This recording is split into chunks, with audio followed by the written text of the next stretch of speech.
Whirlpool presents Ix. He got new shoes with toes. Ew. He owned a race car. That was also a bed. Ugh. He smelled really familiar, like my dad. Ugh. After he washed his clothes, he left them in the washer too long. Ugh. Laundry can be a major ick, but your front-load washer doesn't have to be. The Whirlpool front-load washer with a fresh flow vent system. It's a trio of features that help keep your clothes and washer fresh, even if those clothes are tie-dye. Whirlpool. Everyday care. For over 100 years, Schlage has made door handles and locks that are built for real life. Hardware backed by rigorous testing, both by industry experts and by busy families. Schlage's dedication to detail is trusted in over 40 million homes. This commitment to quality is why Schlage is America's most trusted lock. Strength and durability you can count on. Explore door hardware built for real life at Schlage.com. There's no place to escape to. This is the last podcast. On the left. That's when the cannibalism started. What was that?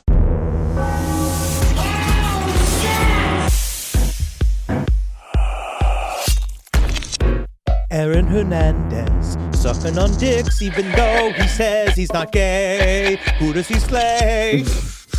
That's awful. That's just terrible. It's like me and Edward. Hernandez, sucking on penis all day even though he's not gay. I worked so hard on this. You worked so hard. Me and Ed were even like, me and Ed were talking before. It's like, you know, like the gay thing, like it's kind of hack to like go like right into it, Aaron and it's like Hernandez. super, and it's like really like Bottom is butt because he's so gay. yeah, He and can't it's, say. yeah, we're like, yeah, you know, it's, Who does he slay? and you're like, you know, it's like so like insensitive to people, and like, you know, and it's really like something like, you know, like outing somebody's like a super big deal. And, like, He did it.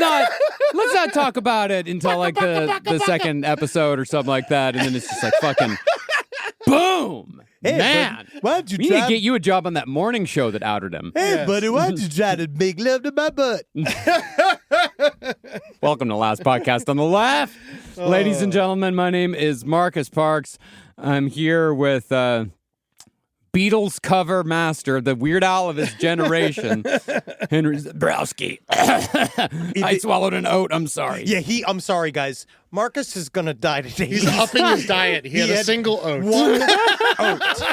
I was trying to make sure before we started to eat, so I had a power bar and there was an oat in it, and the oat is now caught where my voice comes out of. Yeah, I was ready to fucking Heimlich his ass, dude. He had to stop me. It was pretty great. Yeah. You I was just like, okay, I was getting in. I was like, you got to hear the word. You know, once you can say a word, then you're not dying. Yeah. You know who was super good at the Heimlich? Okay. Aaron Hernandez. Henry Zabrowski. We don't know that. I don't think he ever saved a life. That's not in my research. If it is to be, it is up to me.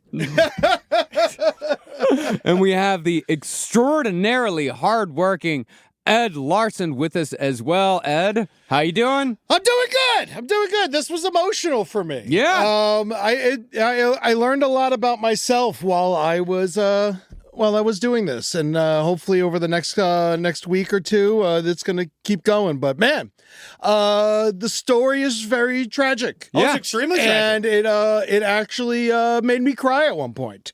And so, pussy. I know. Fuck his fucking ass. What's You wrong never know. with you I today? could have brain damage. You never know. Yeah, you don't know. Who knows? I actually think that you don't seem to have, like, you don't show weird aggressions and you don't like flip out like in that way. You're very calm. Before weed, I got into lots of fights. But now you got weed. I do got weed. But it didn't help Aaron Hernandez. Let's get into it. Well, that's the thing, is that today we are going to be starting a new series that's led by Mr. Ed Larson. Yeah!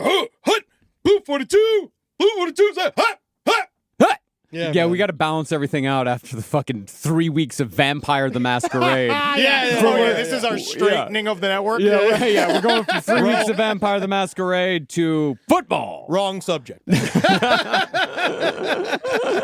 Yes, sir. Aaron Hernandez, of course, convicted murderer and football star. Let's get into the story. All right. Aaron Hernandez was the worst case scenario for the NFL and the New England Patriots. He only played 3 seasons of NFL football, but was on track to be one of the all-time greats at his position, and many would argue a future Hall of Famer. But this would never come to be because on June 17th, 2013, he murdered Odin Lloyd in a dirt lot behind his house in North Attleboro, Massachusetts. Why'd he do that?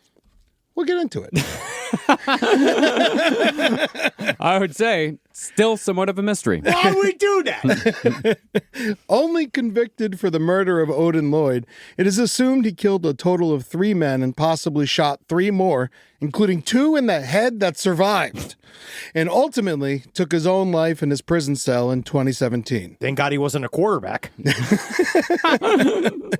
I've heard some people... Yeah, if he was a quarterback, he never would have made it to the NFL, because if you shoot 2 guys in the head... And they live? See, he's a receiver, Henry. Yep. He's used to getting it. Oh, yes. I've heard that. Don't make that hacky fucking joke. It's too late. It's too late already. It's already out of the fuck. It's already out. I've heard some people call Aaron Hernandez a serial killer, but after my brief history on this show and the knowledge I've gained, I would disagree. I don't think Aaron Hernandez murdered people because he liked it.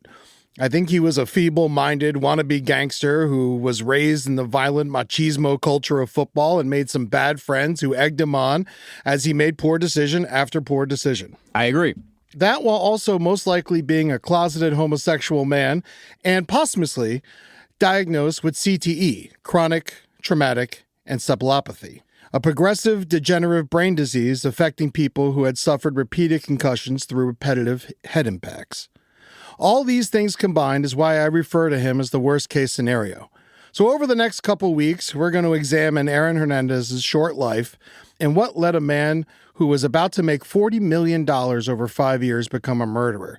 And even worse than that, a New England Patriot. Yes! Yeah! Fuck the Patriots! Fuck the Patriots! Fuck the Patriots, man. Now, like, he also... Like, it feels like I saw a lot of, in all of the documentary footage I was watching, but this idea of that he came from this high pressure environment and that's a part of what pushed him. But I feel like a lot of people are under high pressure and don't kill people randomly. Absolutely. I think a lot of people have CTE. I think a lot, and they don't become murderers. But I think that when you're already an incredibly violent person, it, gives it a little oomph. Well, I'm sorry. Yeah, it definitely pushed it. Yeah, I mean, it is true. Like the environment that Aaron Hernandez grew up in plays out literally a million times every day in America when it comes to like high school football and it comes to the sort of pressure that parents put on kids when they're younger. But Aaron Hernandez, like as Ed said, it's a worst case scenario. It's all of these things coming together. You remove even one of these elements and it's possible he would not have become a murderer. He would have just been a violent person. Yeah. But all of these things together, it's a perfect storm. Yeah, there's lots of sliding doors moments in this where, just like Marcus said, you take out any of those scenarios, I don't think he kills these people. Yeah. So personally, I wanted to take on this story for last podcast on the left because his story was a tipping point for me falling out of love with football. Ed Larson, as the world knows, is a weed-smoking hamaholic that worships the pristine hands of Dan Marino and the Miami Dolphins. We know that. Yeah. But the truth is that I've since gotten older. I've realized that the personal trauma football has caused me as a player, sports bar employee, and as a Dolphins fan. And as I research Aaron Hernandez's young life, there's way too many similarities to my own childhood. I also had an overbearing, borderline abusive, football-obsessed father, football coaches that taught me to hit with my head first, and sold drugs with low-level gangsters. Sounds awesome. So far, so good. I don't think that I have CTE, and most people who played football never develop it. But it is estimated that 1/3 of NFL players suffer from the disease. I think partially it's because of what we had a little sidebar conversation once about how that, and during our high school years, they were way more focused on the neck. Yes. Oh, They yeah. wanted to save the neck, and they wanted to, that was like the whole thing. So it might have inadvertently protected your head. Well, they would teach me to hit with my face mask first. Yeah. And to knock out other players. Yeah. They would tell me to hit their helmet with my face mask. ball. So Real boys tussling and grabbing and ripping. Yeah, the whole point, and I was taught the same thing, is like, definitely never go with your head like straight down, because that was what they were always afraid of. Because that one guy, paralysis. Jack Tatum. Yeah. And so what they taught you is to hit the other guy with your face mask and go up, because what you're trying to do is you're trying to knock the other guy off of his feet. So yeah, you are hitting your head into the other player over and over and over again. Yeah, good old-fashioned football, not like nowadays where they're handing out purses at the front goddamn gate. What is fucking happening? I'm the man here today. I'm the man representative. And the thing about Aaron Hernandez is, like, when you watch his football, when you watch his tapes from when he was a kid, I have never in my life seen someone use their head so much when they're playing football. And he gets hit 3, 4, 5 times before, and he still doesn't get knocked down. He's like, that was what he was known for, just fucking running through. He big boy. Yeah. But some of us are more fragile than others. I just broke 4 bones. Well, yes, I mostly commented upon football during the talent show. Yeah. I got hit so hard when I was in 7th grade, but our coach decided, like, let's put the junior high kids against the high school kids. And one of the high school kids hit me so hard, and I was such a small kid, that I flew into the air and landed on my coccyx and broke it. I broke my tailbone. I was that's how hard you must have been so fun to hit. That's a funny memory that I don't have. They really loved it. And that was my second bone broken playing football. The first was when the kid picked me up and spiked me and broke my collarbone. It's interesting. Let me get in there. It's one thing I kept thinking about during all of this, because, like I said, I don't think I have CTE. Who the fuck knows? I'm pretty sure my father did, by the way. Yeah. He had to stop playing football because he had too many concussions in the 60s. Yeah, which means he was seeing like pink elephants everywhere. Yeah. He had a literal dent in his forehead. Jesus. And so, and I can remember certain hits. Like, they were like in my head. When Mavica hit me in practice, when I hit Jason Reed, like, there's certain things, like, I remember, like, I still see the stars from those exact hits. And they may not have knocked me unconscious, but they were mini concussions, I'm sure. Yeah. And as far as CTE goes, unfortunately, there's no way to know for sure how many people have it, because the only way to properly get diagnosed is to examine the brain after you've already passed away. Of course, only a small fraction of football players that die have their brains examined for CTE, so we may never know how serious this epidemic has become. As of 2023, Dr. Ann McKee, director of Boston University's CTE Center and the foremost authority on the subject, has studied 376 former NFL players' brains donated to her center, and 345 of those brains were diagnosed with CTE. That's a whopping 91.7%. Obviously, the brains are usually from people or families that thought they were infected. So. Yeah, you need some control brains in there. Yeah, exactly. When they did a different survey, before she started studying this, she studied over 300 brains, and only one of them was found to have CTE, and that person played college football, and no one else did. Actually, I have a test. If you want to show, come closer. Yeah, all right. Here. You just knock on the cranium like that, and if it sounds hollow, you got it, you fucking CTE-ridden maniac. No! You're about to explode! So as far as Dr. Ann McKee's research goes, Aaron Hernandez was, in fact, one of the brains that she researched. But we will dive deeper into CTE and the NFL's cover-up in our next episode. Nice. Yeah, not just the NFL's cover-up, the WWE's cover-up. I'm sure there's quite a bit going on in the NHL as well. Like, we're going to lose all of our contacts at the NHL. Let's not do this. No, I was supposed to be the jester at the new Raiders fucking stadium. But before we jump into Aaron Hernandez's origin, let's acknowledge our sources today.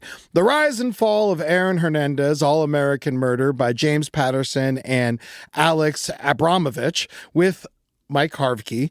Also, we took some info from the Boston Globe series Goliath by the Spotlight team, Killer Inside, The Mind of Aaron Hernandez, the Netflix doc, and a little from The Truth About Aaron by Jonathan DJ Hernandez. I took what I could from DJ Hernandez's book because he is himself a flawed individual who for sure has reasons to not tell the entire truth. But he is the only one who was around in that home with Aaron growing up, so it could help fill in some of the blanks. Sure. Aaron Hernandez was born November 6, 1989 in Bristol, Connecticut, the home of ESPN, to Dennis and Terry Hernandez. He was the youngest of two football-playing boys. His brother DJ was 3 years older. Dennis Hernandez was a local football hero nicknamed the King by pretty much everyone in town. Dennis played college football at the University of Connecticut. In 1977, 2 days after UConn lost their season-ending game in Dennis's junior year, a Plainview, Connecticut police officer was killed during a home invasion. Detectives questioned Dennis. He was never charged with anything, but the team cut ties with him and he never played football again. Whether he had anything to do with the crime itself remains a mystery, but this fueled Dennis to be obsessed with both of his boys playing football for UConn. How do these sports teams have so many connects to the football, to the fucking police? Like, even just the idea of waiving this. Cops love football. They do. It's what they do. But even a cop murdering football star. Well, I mean, he's not cop murdering specifically. It's rumored that it's thought that he may have helped some of the guys hide after they after they were involved in the shooting. They may have gone to his house and be like, "You gotta fucking help me, bro," and he helped them. He's like, "Of course, when you come to the king, you know how the king's ready to serve." That's kind of was his thing. Everyone loved him. Like that is like he was a terror at the house. Good person in the streets. Mm-hmm. The UConn mascot is a husky named Jonathan, which is what Dennis named his first son. But he went by DJ for Dennis Jonathan. I could imagine if someone in my family is like, "Your name is Raider Red." Yeah. Because we're a Texas Tech family, you know? Like, my uncle played football for Texas Tech for, when he was in college in the 80s. We're all huge Red Raider fans, But to name someone like, "Hey, that's Raider Red McMeans." Like, this is our son, Grimace Hamburglar Zabrowski. The obsession didn't stop there, though. They even bought a giant white husky and named the dog Yukon. That's cute. That's a cool name. That's a good name for a husky. Is it? Yeah, Yukon. Like it's cute. Because it kind of it's also like the Yukon, up north and all that. And huskies are kind of Yukon-ish dogs. Yes, but it's like weird to like naming your dog FSU. It is. No, it is. It's weird. Yeah. But to Dennis, the boys had no choice but to play at UConn. And they would fulfill his failed legacy. I will say I do wish my father had a legacy that I could fail. Yeah. Instead of being a security guard at Wackenhut. Well, you could have been a cop. And God damn it, what I would have brought to the force. God fucking damn it, when I'm a real man in the force. I'm like, these two pussies in here. This guy's getting out there laying down the law. I'll spank a man until he tells me what he's done. Well, I mean, Bristol, I find it really interesting that, how popular Dennis Hernandez was and the fact that they called him the King. Because Bristol, Connecticut really was, it's a football town, which it's kind of rare in Connecticut. This is the Northeast. It's not like but this is where ESPN was. Yeah. And this is also it's a former industrial town that had fallen into disrepair. So football was kind of the only thing they had left. It was sort of like a Texas, what you think of as Texas football. This was in Bristol, Connecticut. And with Dennis Hernandez, it's really interesting because they called him the King, but his job, he was a janitor. Yeah. He was not it wasn't like he was a local, he wasn't like Buddy Garrity in Friday Night Lights where he owns the local used car franchise. No, he was just an old-fashioned, peaked in high school kind of guy. He was, yeah. And he was a lot of fun. He loved to party, he did drugs, you know, he helped people place their sports bets. He was known cool all guy, over town. Yeah, cool guy. In DJ's book, he goes into detail about how physically abusive his father was to him and Aaron. Yeah. The abuse was so frequent and barbaric that he once threatened to call the cops on his father. His dad replied, "I'm going to beat you even harder, you and your brother. They're going to have to pull me off of you when they knock on the door." Jesus. Yeah. The Hernandez house was not a happy place, to say the least. Dennis was arrested for trying to buy coke from a cop. And they always have the worst coke. Well, it's so funny. The next thing I wrote is no blame. Cops always have the best coke. Yeah. Now, did Dennis ask him, "Are you a cop?" Because if he did, he has to tell you. No, he probably just like, yeah. And then he was like, all right, good. Here's the money. Oh, good cocaine. I'm used to giving money to cops. His mother, Terry, was also arrested when an illegal sports gambling operation was busted in their basement. Wow. They divorced in 1991. They remarried in 1996. And in 1999, they filed for bankruptcy. And according to Aaron, there was a lot to argue about in the house. Yeah, it just seemed like that. Yeah. Yeah, but that's kind of romantic in a way. Oh, I guess so. But he did beat her up a lot. Well, yeah, but I'm just saying, yeah. Yeah. Well, I guess it's not that. Well, the divorce and remarrying, like That's what I'm saying. I think it's sexy. It's a small town thing. Yeah, it is a small town thing, but in the documentaries, like again and again, like the thing that they really hammer down on is when Aaron's father goes away, like that's when Aaron sort of that's when everything falls apart for him. Yeah. But what about these 5 years when they were when his parents were divorced? Like, was he living with his father during that time, or I don't know. Yeah, like because that seems important. I'm pretty sure maybe he was living with his mother and his dad was just around all the time. Gotcha. He probably never even left the house. They were just divorced. Yeah. It's one of those situations. So Aaron and DJ, they went to Central Bristol High School. Aaron was immediately a great player as a freshman. He started on the varsity team at 13 years old. You're playing against 18-year-olds. Yeah. That's like a big, I know that's 5 years isn't a big deal, but those are crucial 5 years. Oh, it's massive. No, well, as I was saying earlier, when my when my fucking tailbone got broken by another kid, that kid was 18 and I was 13. Yeah. But the thing is that I was 13 and 5'5". Aaron Hernandez was 13 and 6'2". Yeah, he could dunk a basketball in the 7th grade. Was he just gifted physically? Yes. Yeah, no, he was basically they knew from a very young age he was going to be a pro athlete. That's the dream as a father. Yeah, he got dream. he got his exact wish with Aaron. DJ, he was the quarterback senior year, and they would link up regularly and were a great team. At the end of Aaron's first year, DJ graduated and got accepted into UConn and eventually became their quarterback. Aaron was a pretty good kid in high school. The only trouble he got into was once he drunkenly jumped on a car and dented the hood, thus getting himself thrown out of the school dance. He showed up to school the next day with a black eye and apologized. It is assumed Dennis gave him some old school discipline, as his coach put it. Oh, yeah. Yeah. And this is all very important to who Aaron Hernandez eventually became as a person. All of this informs the question of how does a guy fucking with a $40 million contract end up doing this? This is all part of it. Yeah. Mean daddy. Rise from your grave. This podcast is brought to you by Squarespace. Whether you're just starting out or scaling your business, Squarespace is the all-in-one website platform designed to help you stand out and succeed online. And I will not be destroyed by these children that keep purchasing my businesses. Yes, I have lost horsepicks.com. And yes, currently I am in some form of tete-a-tete with Putin's daughter who purchased umupaintings.com. So now I'm a man alone who's decided I'm out of the sales business. Yeah, I'm starting a new website. It's called Henry Zabrowski's Feet.com. And that's because I'm sick of Wikipedia going out there and slandering my good name of my feet. All right? My feet are good, and this is all I have. So you need to support me and Squarespace. Squarespace makes it all possible. It makes the podcast possible. Squarespace gives you everything you need to offer services and get paid. Squarespace domains make it easier to find the best name for your business at one fair, all-inclusive price. No hidden fees or add-ons required. Head to squarespace.com/left for a free trial. When you're ready to launch, use offer code LEFT to save 10% off your first purchase of a website or domain. I'll tell you about the factors that keep me going. And they're saucy and delicious.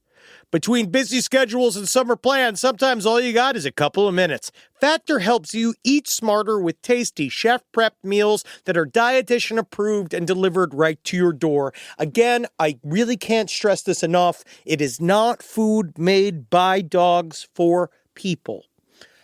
That's come up quite a bit. That's not what it is. It's made by people for people, not dogs for people. Get that straight. Here at LPN, we love our Factor meals. They come in a brick, they go into the microwave, and they come out soft. And my crew is snacking up on them big time. They like the chicken, and they like the vegetables. And I think many of them like the sauces involved. Rob loves the tomato Factor. God, I love it as well. I love watching him eat it. And that's my favorite part about Factor, is watching the smiles on my employees' faces as they shovel it into their mouths. And I watch them, they're all eating and loving and going, thank you, thank you, thank you. I'm like, yeah, you're right. Yeah, you can know who to thank for that. Factor. Eat smart at factormeals.com/left50off and use code left50off to get 50% off your first box plus free breakfast for 1 year. That's code left50off at factormeals.com for 50% off your first box plus free breakfast for 1 year. Get delicious, ready-to-eat meals delivered with Factor. Offer only valid for new Factor customers with code and qualifying auto-renewing subscription purchase. While you're buying new school supplies and trying to plan a new schedule this season, the last thing you want to factor in is a giant wireless bill. With Mint Mobile, you can get the coverage and speed you're used to for way less money. It's crazy out here, man. Making stuff all day long, right? Yelling on the phone. Buy, sell, buy, sell. Oh no, I'm breaking up. I'm going into the canyon. Good way to get off the phone with somebody you don't like, someone you don't respect. But the problem is that Mint Mobile works so well, you lose that excuse. I love the Mint Mobile process. It's such a good, the process is easy, it's cheap, and you have to come up with better excuses. That's the problem. The signal's so clear, you have to say stuff like, practice it with me. I can't, I going in now. I'm losing signal, I'm losing signal, because you're never going to be able to do that ever again, thanks to Mint Mobile.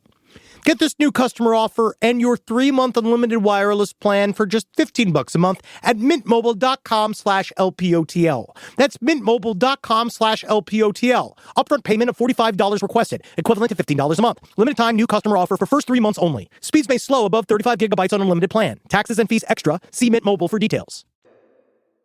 So with DJ off to UConn, Aaron started to blossom as a varsity athlete. He was fast, he had great hands, was nimble, and was as strong as anyone else on the field. Plus, his work ethic through training and practice was unmatched. By junior year, he was one of the best players in the country. This is the time when Aaron started to figure out who he was. He met his future fiancée, Shayana Jenkins, and found his one true love, that sweet, sweet weed. Oh yeah, fucker. Aaron smoked a shit ton of weed. Yeah, he fucking did, son. Arguably more than I did. It was really bad for him. Yeah. It wasn't good for him, no. He smoked before school, before games, after games, before practice. I made my brain green. It's me. It's believed that the marijuana helped him deal with being closeted in a hostile home environment. What? If you smoke enough weed, you could forget you're gay, apparently. Yeah. But you could also forget you're straight as well, so be careful out there, kids. That's what's happening to me? I would actually argue that the more he smoked weed, the more he probably obsessed over being gay. I imagine. He was a very paranoid person. Yeah. Known for it. It was the way lots of people described him. Well, because his thing was he'd just kind of show the wiener, right? And go like, it'd be a shame if I wasn't having sex with. Well, no, I mean, you're making him out to be an absolute moron. Yeah. He wasn't an absolute moron. He wasn't? No. From everything I heard him speak, he doesn't sound like he's fucking Barack Obama. He wasn't educated well. Yeah. He did not care about school, but as far as football goes, he was smarter than anybody. That's what they said. Yeah, he was incredibly brilliant when it came to football. And when it came to thinking about things like that, we'll get to that here in a little bit, the reasons why. But I would not say he was an absolute moron. I think he definitely had like a certain amount of intelligence. It was just that football was the only thing that was given to him in life. I get it. All I do is fucking comedy and fuck. Yeah. He was basically told by everyone in his life, don't worry about school. Yeah. Of course, you are a born football star. Yeah. Don't worry about it. In fact, it's a it. waste of your time. You shouldn't be studying. You should be out there doing split squats. Yeah, once he got to college, they literally were like, your classes are getting in your way of football. Take these like shitty classes. Take bowling. Take, like poverty, and stuff like that, which you got a D in. Hey, man, he's allergic to being poor. His brother DJ remembered at first Aaron wanted to be a cheerleader because his cousins were cheerleaders, but his dad put an end to that real fast in what I imagine was in brutal fashion.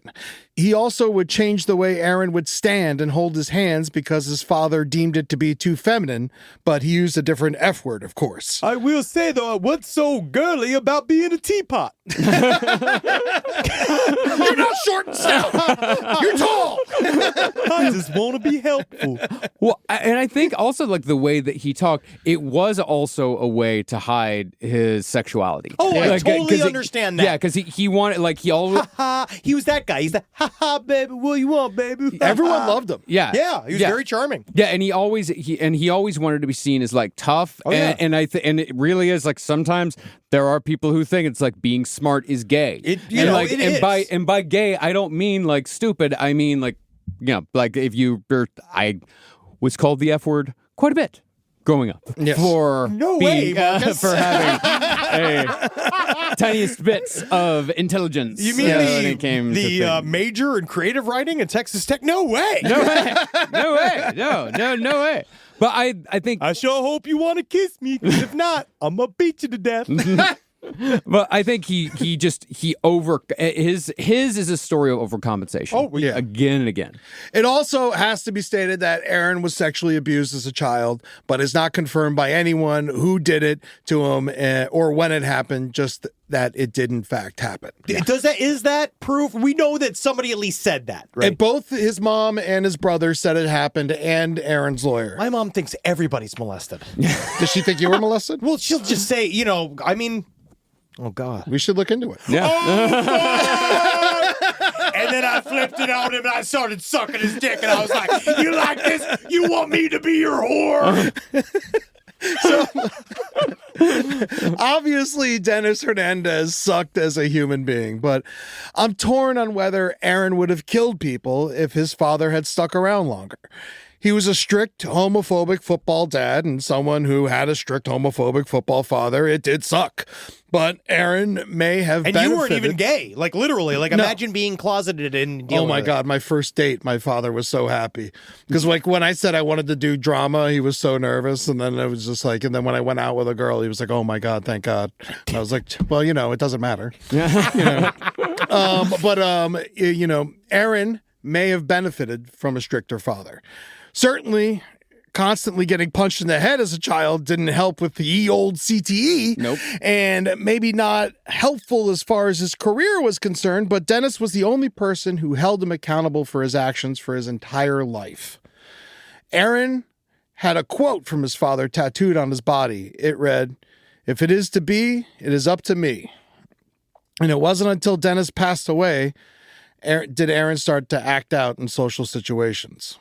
His mother was cheating, not so discreetly, on Dennis with a man named Jeff Cummings, and boy, oh boy, he earned that name. Let's just say Aaron wasn't the only shooter in the house. Come on! I apologize. But Cummings wasn't some random dude. He was married to Dennis Hernandez's niece, Tanya. That's Aaron and DJ's first cousin. It's just, God, man, you could be white trash anywhere, dude.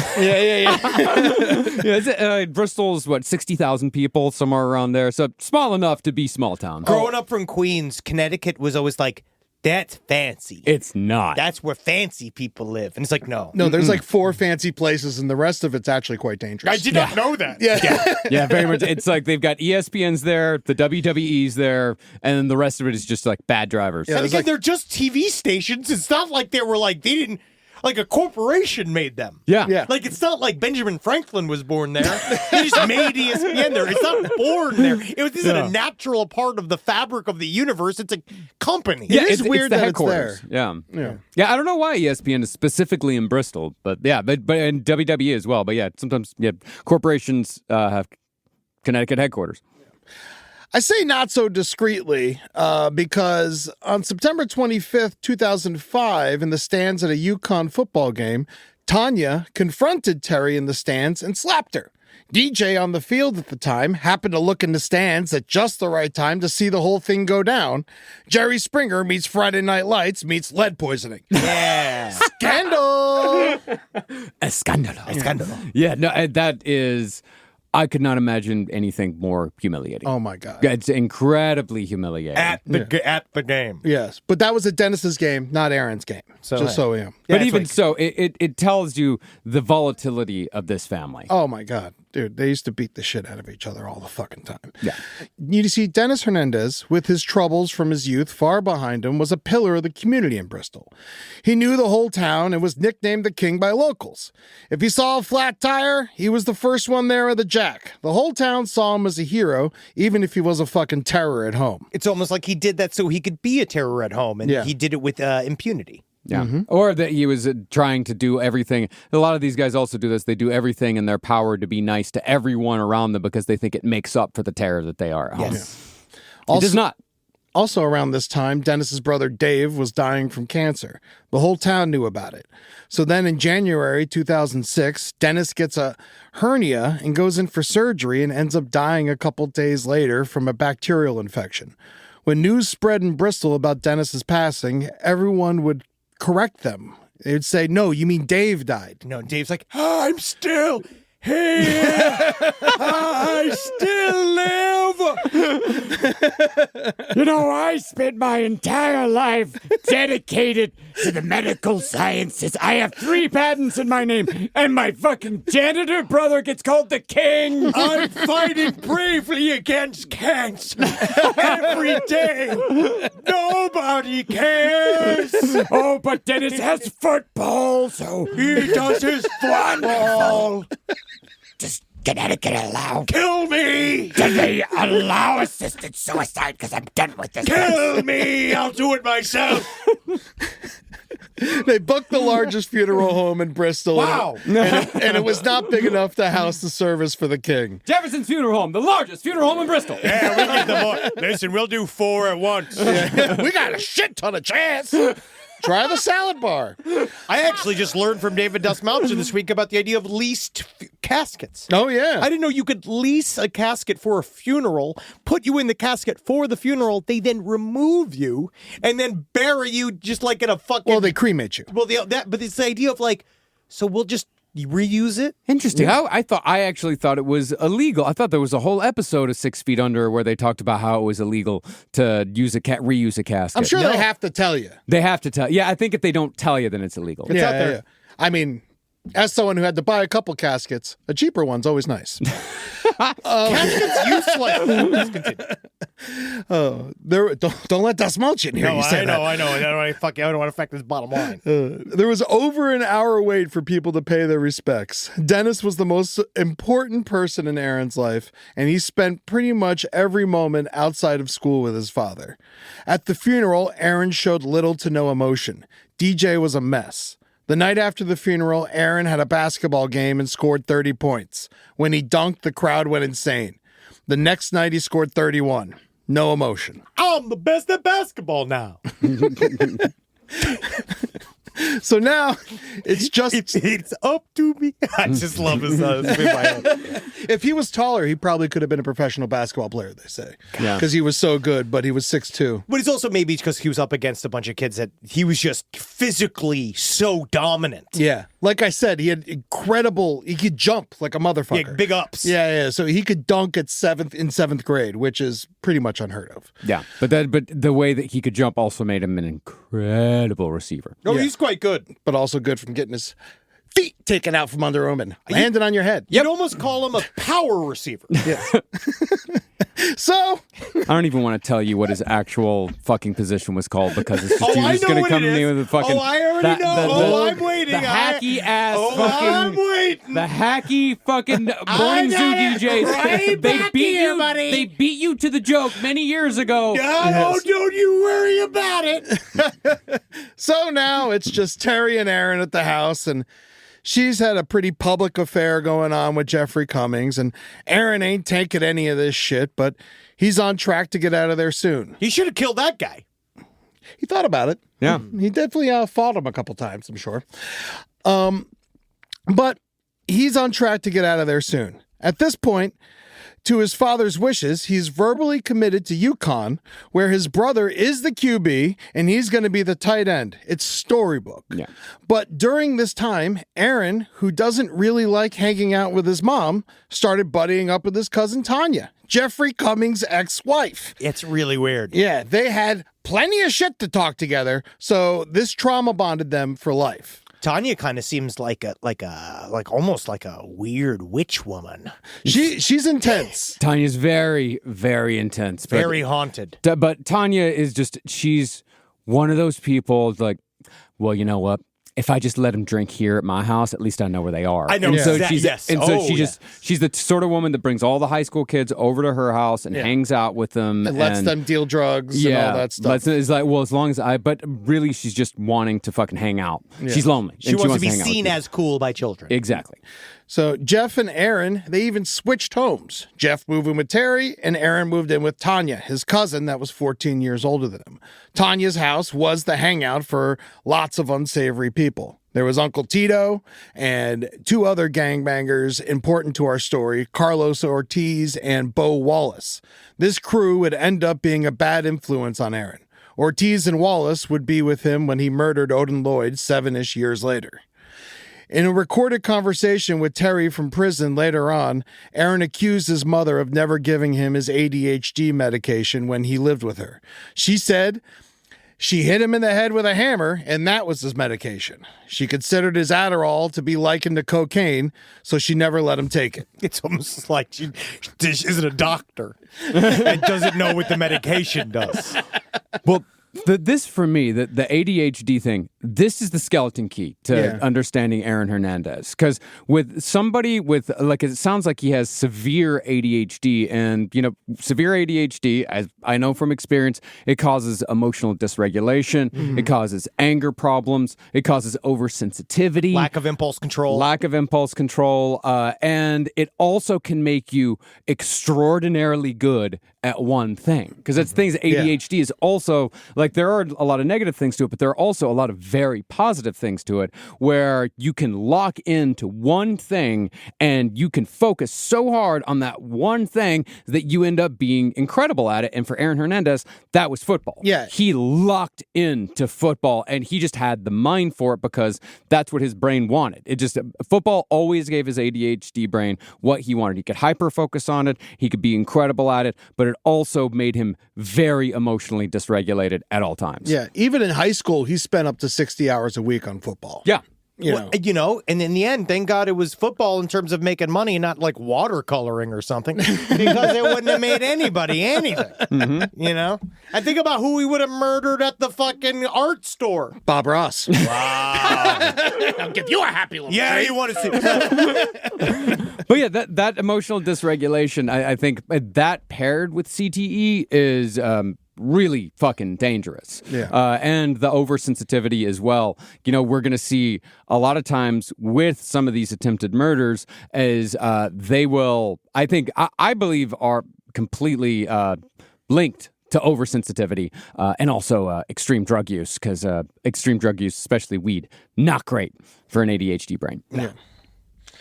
Aaron's verbal commitment to UConn didn't stop college recruiters from going after Aaron anyway. With no one guiding him, he gets wooed by the then current national champions, the Florida Gators. They invite him down to Gainesville, Florida. It's awesome. It's warm. The stadium is cool as shit. They throw his name on the Jumbotron. He bought in 1,000%. Aaron tells UConn, "You can go fuck yourself.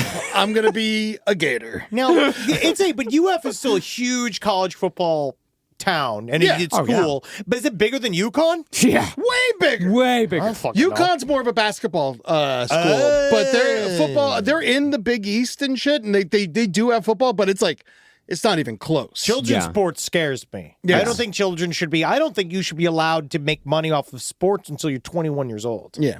Either way, I'm happy to work Gators into the story. But I believe that college football players should be paid. they are starting to get paid. Yeah. I think they deserve it personally because most of them never go on and they've devoted their entire life to this. And there's money there, so why not pay the people fucking giving themselves CTE? But Eddie, I don't think you understand. Then how are they supposed to make all that money? Yeah. If they give it to these stupid kids, they're just gonna blow it on fucking gum. You know how kids are. They're gonna blow it on burritos. They're not gonna invest that money. Now, I'm not trying to make this thing a sports history podcast. In fact, I'm doing my best to not talk about football, the game, as much as possible in this story. This matters for Aaron Hernandez. Yeah. Urban Meyer, the head coach at Florida at the time, knew getting Hernandez on his team would really help them stay champions. But at 17 years old, reeling from the sudden death of his father, Urban knew he had to get Aaron down to Florida early. So they worked it out that Aaron would graduate high school early, and then he would go to Florida that spring and skip his high school graduation. Yeah. He didn't graduate early because he was good at class. No! They just let him go to Florida. Yeah. That's awesome. And they pulled they pulled a lot of strings to make that happen. Because I actually tried graduating early too to get the fuck out, and it was difficult. Oh, yeah. Even for me, who's actually a fucking student. You were good at school. Yeah, I was good at school, and there were so many hoops to jump through. And the thing is with Aaron Hernandez, whatever Aaron Hernandez wants, he gets. Yeah. And I gotta say, it's nice to be able to skip all that grieving. Yeah. well, this is something Urban Meyer actually was known for doing. It was a tactic he would often use to make his teams great. He'd get the kids in January so they could study the playbook and practice with the team in spring, take summer classes, and be ready for football by the fall semester. That's awesome. Yes, sure. Well, I mean, it's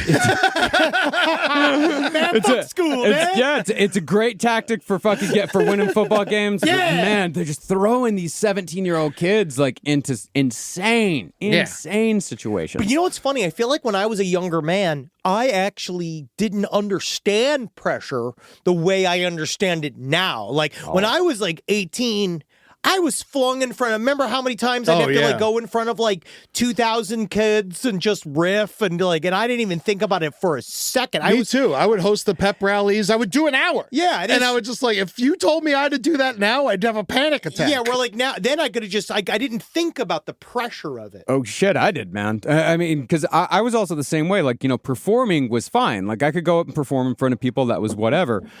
But I played football all throughout my senior year. I played safety, and I was pretty bad at it. I was not good. Both my brothers were incredible at football, and I come from a very, very small town where football is incredibly important. Well, they got big shoulders. Yeah. Well, I mean, yeah, they're bigger Charlie's than I am. Charlie's a big boy. Charlie's a very big boy, but Charlie works at it. But I was put out in this position. I was put back at safety, and there was a lot of hope for me. There was a lot of hope. There's another Parks coming up. All these Parks are good at football, so he's going to come in and fucking Marcus once he gets feet under. Hello, everyone. Yeah. It is I. Have everyone enjoyed the cure? No, I was actually pretty fucking good until I broke my leg my junior year, and so I missed my entire junior year, and then came back my senior year, and I was behind. I was in the wrong position. I should have been at fucking running back instead of safety. But since I was back there, every team that played against us knew that Parks is bad. Parks is all you got. Parks is a shitty safety. All you got to do is just keep throwing, and he can't, and we can beat. So we went 3-7 that year. So I had to spend that entire year sitting back there with these shitheads on the other side of the fucking fence, going, "Come on, Parks! Get your shit together! Come on, Parks! Come on! You ain't got. Come on, Parks!" And just a whole fucking town. God, I would be right there, and the next day, no, dude, You suck! You hear me being big and fat, sucking on a big old, you suck, Marcus! You're not good at football! It fucked me up. Oh, yeah, man. In ways that I'm still dealing with as a 42-year-old man. Oh, I get it. Having, in the next day, he's fuck you doing, Parks? I'd be out at parties Parks, you got to work it out, man. You got to figure shit out. See, thankfully, the happiness of an entire town was placed on my shoulders. I was so thankful to just utterly reject any of it. I remember just so happy to just not feel that. Thank God I didn't have parents that gave a shit about any of that. Because as soon as I tried sports, and as soon as I realized that I had limitations, I was like, bye. Like I was like, oh no, I'm not a negative feedback girly. No, my parents were actually fine. My parents were actually very good about that. They weren't like, they supported me in the things that I was actually good at. But when after that season and after football was over and basketball came around, I was like, I'm not dealing with that shit anymore. I'm not playing. I was a fucking pariah because I didn't participate in basketball. But you just and my hated last me name was because I Parks. sucked. Yeah. No, exactly. You all just hated me because I sucked. I'm allowing another guy to take it. Nope. Dude, the same thing happened to me when I finally quit football for, weed and theater. Yeah. They treated me like shit for years, the coaches. They were fun. And then they would try to talk me into coming back. And then one time I came back for a little bit and then they wouldn't even let me practice and shit. So I was like, what the fuck am I doing? This is crazy. And, that I was all fucked up too. Cause my dad, if I had a bad game, I would get punished. Yeah. I would get grounded. At least I didn't get it that bad. I didn't get it. My parents were cool with that. They didn't I started taking steroids. It wasn't like steroids. I didn't know I was taking steroids. It was I bought it from GNC. It was a thing called Androstein. Oh yeah, Androstein. The spokesperson was Mark McGuire. And he was fine. He was completely clean. And I was popping those motherfuckers like crazy. I would go nuts. I would eat grass. I'd try to scare everyone. It was fucking intense, and so that was the idea. Yeah, and you didn't realize it. And then when we found out it was steroids and they were taking it off the shelves, what do you think we did? We went to GNC and bought all of it. Yeah, of course. And so I was all fucked up on that for a while at 16. So it's just, and that was just, like I said, and I turned out pretty normal. Yeah. That's the crazy shit. No, there's a lot of sliding doors with this shit, but yeah, so there are definitely ways in which football really fucks up kids in this country, and Aaron Hernandez is the worst case scenario of how badly football can fuck up a kid. Yeah. The University of Florida, it's actually an amazing school to get an education at, and it should have been a perfect fit for Aaron. But he didn't give no shits about no damn school. Yep. And why should he? He's a guaranteed pro athlete. Now, Gainesville, being a great town to go to college, is also a great town to party in. And the only thing more important than education in this small town is the football team. I'd argue you'd say it's the only important thing in that small town. Maybe. It's up there. Well, the hospital's great. Yeah, you got a lot of good doctors come out of here. Shans. Yeah. Yes. And they helped Aaron get away with murder. Excuse the expression. Truth is, he was known around campus as a fun, outgoing dude.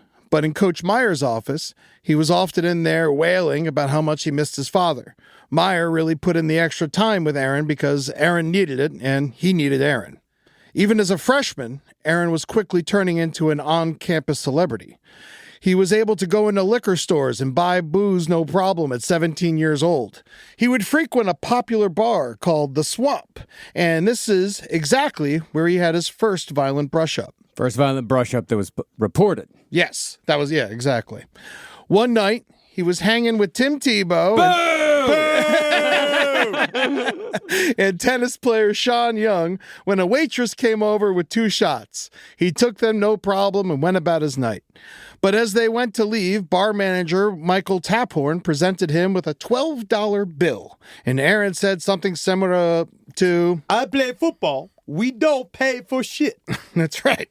Tebow and other patrons tried to defuse the situation. Let's pray on it, son. Let's pray on it, dog. Come on, let's pray Christ together, dog. Come on, let's bring Christ in this, dog. Tim Tebow can fucking suck my dick. Oh my God, he's the worst.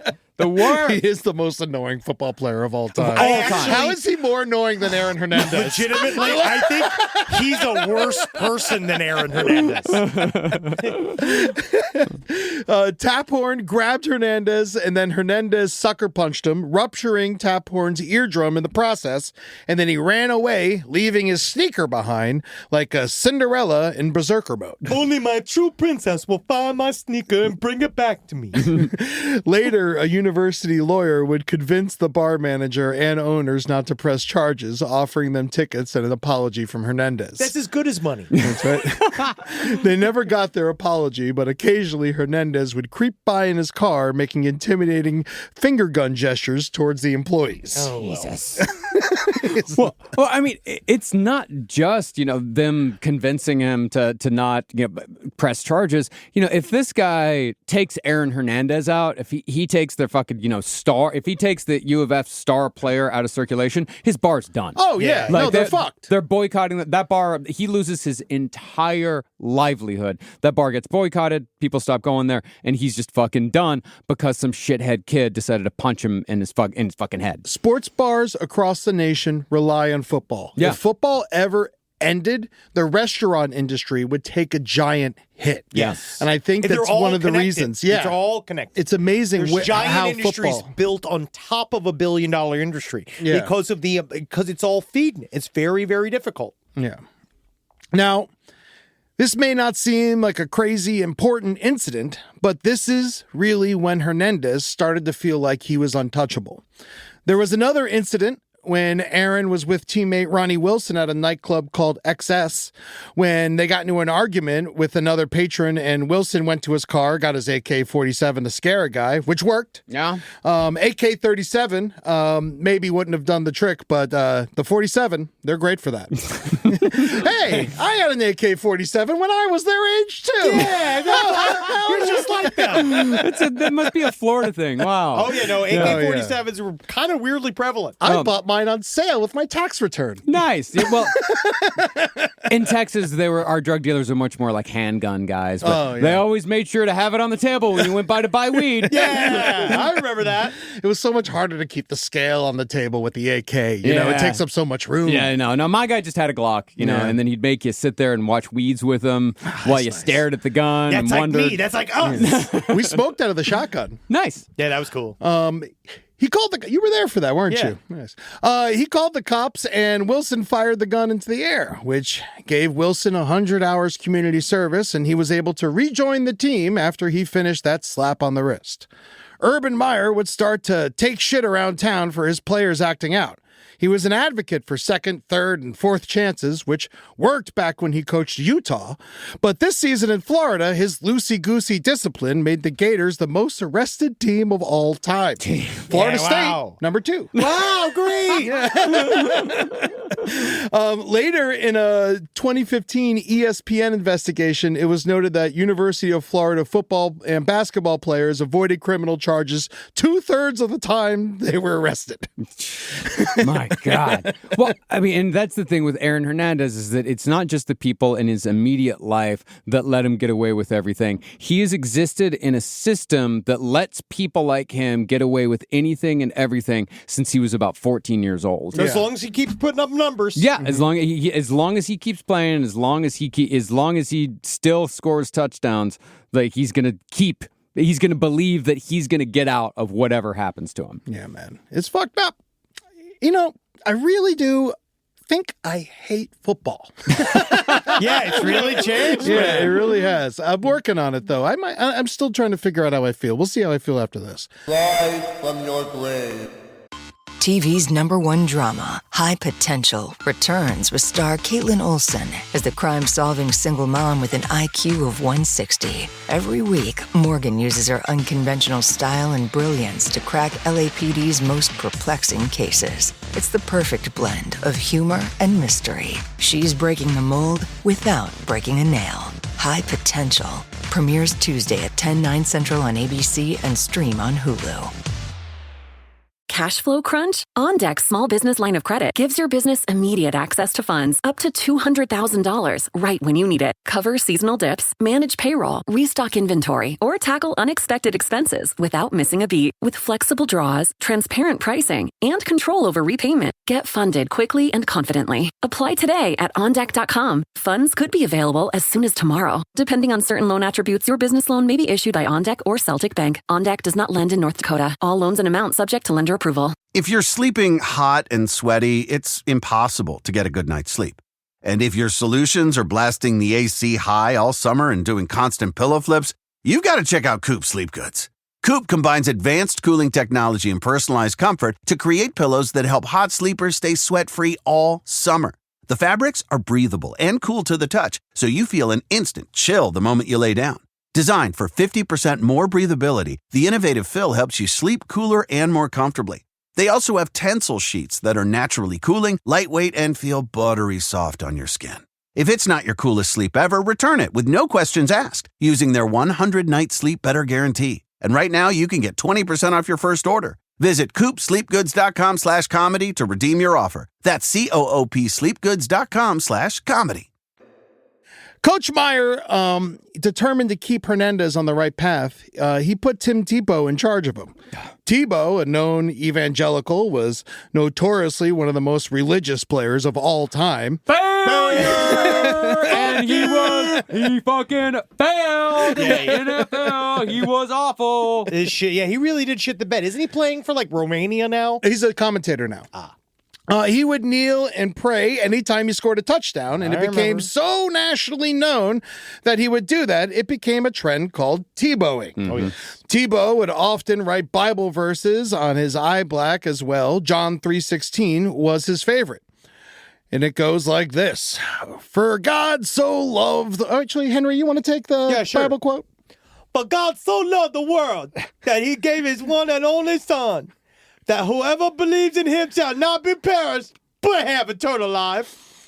John 3:16 would be written in blood on Hernandez's prison cell and in ink on his forehead when he would commit suicide years later. Yikes! Yeah, that's a yikers. Honestly, yeah.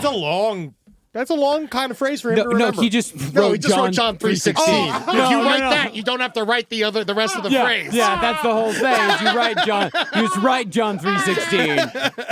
Yeah, there's Are you bad at the Bible? So God so loved the world that he gave his one and only son. It's me, Aaron Hernandez. Well, Tebow, annoying Jesus freak that he is, was a tenacious player. He would often finish games injured. In high school, he made a game-winning 29-yard run on a broken leg to win the game, and at Florida, threw a game-winning TD to Hernandez with a separated shoulder. I like my players not getting hurt. Yeah. Then you don't like any players. Yeah. Because they all play like this. No! Then on Sundays, he literally would be a preacher at church. So Meyer made Tebow Hernandez's neighbor in Gainesville and roommate when he was on the road. It was kind of working. Oh my God. I'm just him just all day. I'd be like, Aaron, come on, let's pray on this now. Come on, let's Aaron, let's pray on this. Being like, what is prayer? They prayed together. They practiced after practice and shit. But the problem was every time Aaron would go back home to Bristol, Connecticut, he would reconnect with his bad boy crew of Cousin Tanya, Tito, Carlos Ortiz, and Bo Wallace. They would also often come to home games in Gainesville and cause trouble around town. His brother DJ would even plead with Coach Meyer to not let him come back home because he would just slide back into hanging out with these gangsters again. Every time Aaron came back to Gainesville from Bristol, it was like starting from scratch. Aaron felt allegiance to them because they were the ones that were there for him when Dennis died. Don't know how many times I got to say this, but just because someone was kind to you when you were younger, that does not mean that you have to fucking let those people bring you down for the rest of your fucking life. Well, also, he's the type of guy that is now living like his father. So Aaron Hernandez, he views himself as his father as a role model. The father's the king, right? Every decision he's made, everybody's lauded. Even though he ended his life in obscurity and sadly died, right? Like, like he technically, you'd say his father flamed out. Oh, very much so. But yeah, that's why he pushed his own kid so hard. Yes, but they viewed him as somebody that was this perfect role model. So I could see Aaron Hernandez is walking around and he has an idiot's idea of what a confident man does and what a confident man chooses. And so in his way, he's like, those are my friends. They've always been my friends. And when you say that they're not my friends anymore, I get mad. Because they're my friends. Because it's this whole, he now views, I think in his own way, no, I protect them now. I protect them. They're all, this is my coterie, and they all suck his dick, and they all Aaron, whatever you want, Aaron, because they know he's going to be a millionaire. Yes. Yeah, maybe. But I think it's like one of those things, towny. It's like a towny thing. It is a towny thing, yeah. And I think a lot of it also has to do with his intense need for structure, and he's just always looking for it wherever he goes because, with the severe ADHD, this is a guy, he should have been on medication. Yeah. He should have been in therapy. He should have gotten structure at all points. And I think when he goes back to Bristol, he's looking for some sort of structure. He's looking for something. But all he finds are people that are just telling him what he wants to hear. He's literally sleeping on the couch while they're doing drugs around him. Yeah. Yeah, and he just thinks that is his version of what family and home is. Yeah, because it's his cousin, his first cousin that took him in, and so he thinks all this is normal. They can't be wrong. It's my family. Because and also she loves me so much, and she's the one. And her mother Aaron Hernandez's mother is hitting him in the head with a fucking hammer to try to cure his ADHD, and his cousin Tanya is patting his head and saying, I love you. And that's what he wants. It's a TV version of what a happy family is, and that's what he wants because that's all he can kind of remember. Yeah. All right. So now let's get into the shooting incident in late September 2007 after UF lost an early division game to Auburn. Tensions were high, losing such a pivotal game so early in the season.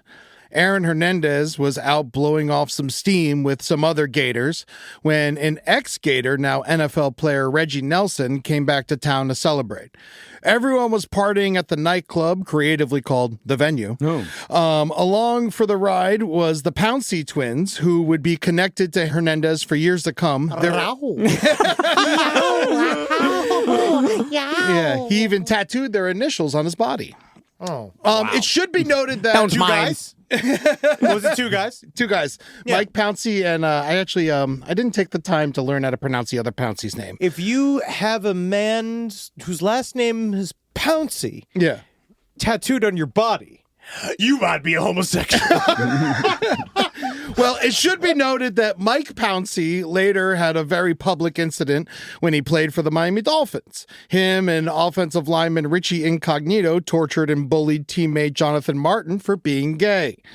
They were reprimanded, and Martin quit football and later got in trouble for an IG post he made of a shotgun that was captioned, "When you're a bully victim and a coward, your options are suicide or revenge." Ooh. It's interesting how these things keep coming around. There's a lot of themes that are repeating. Oh, yeah. Now, the details vary between sources, but allegedly one of the Pouncey twins got a chain stolen off his neck by some local gangster named Randall Kaysen, who had it out for UF players because one kicked the shit out of his brother a week prior. Never have an issue with entire football team. It seems that they might have a bunch of numbers against you and they might just beat the living fuck out of you till you're dead. They're kind of strong. Yeah.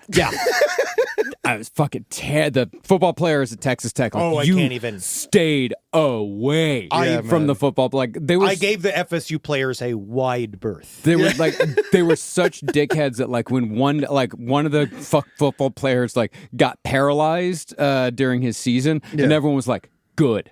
I hate that guy because he was a fucking monster around campus. He would go into parties and just start punching people. I did not meet a nice one. Yeah. They were very frightening. Yeah. And they were too big to be in school. He should have been let go. I think you get to a certain weight class, you can't be amongst other kids anymore. You gotta leave. You're too big. You're too dangerous. I'm sure some of them are very nice. Sure. But man, at these schools where football is a big fucking deal. Because when I was not even true. Jamie Wilson, you just show up and just park halfway across all the handicap spots and just you can't say anything to him. No, Chris Ricks, man. He always get in trouble for parking in the handicap spots. Jesus. Yeah. And I guess they're just mostly be like, one day I'll make one. After the club closed, there was a quick scuffle in the parking lot. Kaysen, the Pouncey twins are here. Hello, my name is Michael. This is my twin, the Pouncey twin. I can't pronounce my other name. He is unpronounceable, and thus he is ungovernable. I'm the Pouncey twin. Tie the back of my costume. My butt is hanging. Oh, don't worry about that. I want to make sure that your butt is not open to the public. We're the Pouncey twin. When Kaysen and one of his crew went up to them and said, "Fuck your chain," and then showed him a gun in his waistband, which obviously made the Pouncey twins and Hernandez pissed. But it was all broken up by the NFLer Nelson, and the night did not end there, unfortunately. The locals, led by Kaysen, were stuck in traffic in their Crown Vic. Late nights in college towns tend to be a standstill of drunk drivers when the bars let out on game nights. It's chaos. Yes. Because there's a bunch of people that are illegally drinking who also don't know how to drive. Yeah, in a traffic jam. Yeah. It's the worst. Kaysen stuck his head out the window to holler at some chicks in the car next to him. He then noticed that they were being followed by a big black SUV with the players inside.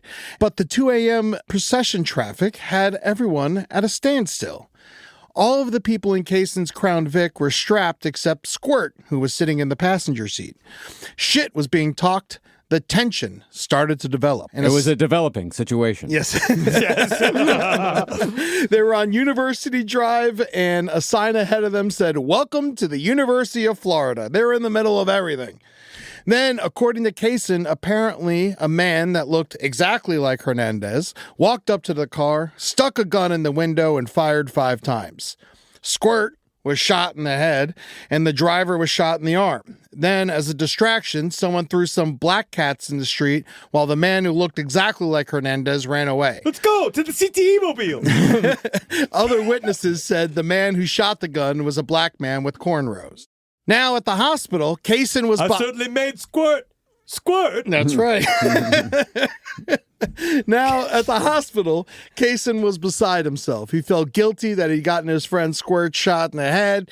Kaysen and the other fellows with guns in the car had local gang ties, but Squirt was just some dude in community college with shitty friends. My name's Squirt.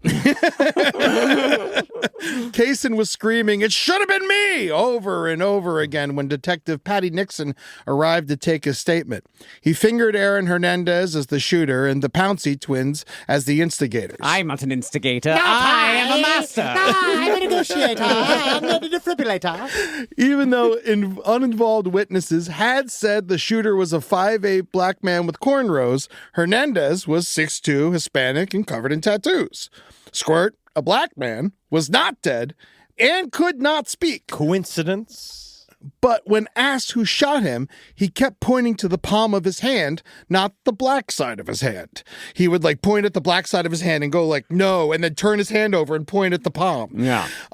They took this as it was possibly Aaron Hernandez who did the crime. It was the Thing from the Addams Family film. Or possibly it was just the side effect of being shot in the head. Yeah, maybe. Yeah, it's just, who knows? He could probably be pointing to a little man. He's like, the little man will tell you. The little man knows. There's a witness in my hand. Detective Patty Nixon Squirt Jr. reached out to the university for them to help bring in the involved parties, but was confused on how it took them almost 5 hours to comply. They were getting their story straight with the football team's lawyer. Yeah, that's what's incredible about it is that it is every time Aaron Hernandez gets into trouble at the University of Florida, he immediately gets a lawyer from the university itself. That it gets him out of trouble every time and tells him what to do and what not to do. And he's a real good football player. He was the best. He was incredible. They had 2 national championships when he was there. The lawyer, his name was Huntley, I believe. And he was an effortlessly good player. Yes. He was one of those guys that just showed up and he just was immediately better than everybody else. He could party all night long and show up and fucking murder it. He was also 24 and 23. He was by the time he got to that age. I mean, even so, man, I couldn't, I had a hard time fucking, showing up to play well when I was, I remember our coach would always say, "Smells like a goddamn brewery out here, oh, you fucking boys. I know you've been drinking last night," because we were all playing like shit because we had been drinking the night before. Yeah. It takes a special kind of person to party all night and show up and still play. Yeah. The lawyer. Cool guy. Yeah. The lawyer, Huntley. He said that he's a dog. That's what he got said. a dog. He's got a dog. That's me, man. I got a fucking dog, man. It's little. No, yeah. The lawyer, Huntley, he had a signed picture of the team from Urban Meyer in his office, and Urban Meyer wrote on there, "Thanks for all your help. You're the 12th member of our team." Basically. Well, that is the lawyer for the most arrested college team of all time. Yeah. What can I say? I know when the getting's good. Yeah, thank you, guys. And there's nothing I love more than getting children off for violent crimes and possibly sexual ones as well. All I'll tell you is you keep them crimes coming, I'll keep lawyering. You know what I say? Fuck the victim. Let's get another championship. Because that's what matters here in Gainesville. When held for questioning, the Pouncey twins' stories matched mostly, saying the man stole Mike Pouncey's chain at the club, approached them in the parking lot, and showed them the chain and a gun. Yeah, your shithead children bullshit. Yeah. Then the football players went to a friend's apartment, got checkers, and went home at 2:30 in the morning. The only thing is, one Pouncey twin said Aaron went home with them, and another said he went walking around. When Detective Nixon went to question Hernandez, she was a little upset to find him fast asleep in the interrogation room. He's always at ease. Yeah. They said that's what his closest friend said, is that they never saw him show fear once, ever, for anything. After some time, she released the Pounceys and Nelson, and then went to wake up and question Hernandez. After getting his rights read to him, he simply stated, I'm not going to say anything. I want my lawyer present. I'm sorry my lawyer told me to say that. Direct quote. So between the great UF lawyers and the unreliable witnesses and most of the victims being gangsters themselves, no one ever was charged in the incident. Aaron never mentioned that he had a visitor with him that night. Neither did the Pouncey twins. The detail was only shared by Aaron's mother in an interview with the Orlando Sentinel after Aaron's suicide. Squirt, who ended up living, but had to learn how to speak and walk again, never got any retribution for getting shot in the head. When asked about it today, his mother just simply says, "We live in Gator country." Yep. With a stadium that fits 88,000 people and is usually oversold for games in a city of less than 150,000 residents, it's hard to argue with Squirt's mom. There's a lot of money in the Florida Gators being a winning football team and the players getting special treatment to make sure that no matter what, they were on the field ready to play on Saturday. Urban Meyer, as complicit as he may be in Aaron developing his superiority complex, did his best to keep Aaron on the right path. Aaron even lived with him for a while. His phone was always open to him night and day, and his wife, a psychologist, would often hold private sessions with him. Ooh. In the end... Sexy. Damn. Oh, yeah. In the end, though, he looked past some of Aaron's troubles more than he should have, but the pressure to win for a high-level coach can cloud your judgment. Even being a two-time national champion, you're only as good as you are this season, and your job is on the line just about every single year, no matter how good you are. All the pain comes rolling down from the very, very top. Yeah. It's called the viciousness of capitalism. Yep, the pressure. Pressure starts up top and just goes all the way down. Yeah, man. Aaron Hernandez was one of those it players.